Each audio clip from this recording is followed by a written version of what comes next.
mga dahilan kung bakit tumitigil ang iba sa pag-upload.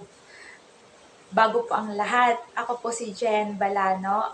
Nakatira po ako sa Paliparan, Dasmariñas, Cavite. May kwento po pala ako sa inyo. Sobrang tagal ko po na-monetize sa FB sa kadahilanan po na mga bawal ang naia-upload ko na hindi ko po yun alam dati. Ang mga upload ko po kasi sa FB ay yung mga upload ko din po sa TikTok. Nire-re-upload ko lang po sa FB. Yun po pala bawal kasi may mga logo pa siya.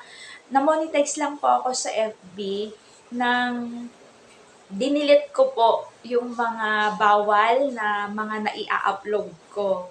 Yun lang po. Balik po tayo sa topic natin kung bakit o anong mga dahilan kung bakit tumitigil ang iba sa pag-upload.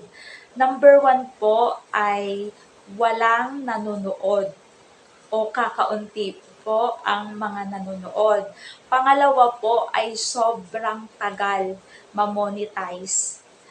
Pangatlo po ay ang nagkakaroon ng mga violation. Ang violation po ay sinasadya o hindi sinasadya. Ang halimbawa po ng hindi sinasadya, yung hindi po natin alam na yung salita ay bawal. Halimbawa po nito ay yung Tagalog ng eggplant, bawal pong salita yon, masama ang meaning sa iba.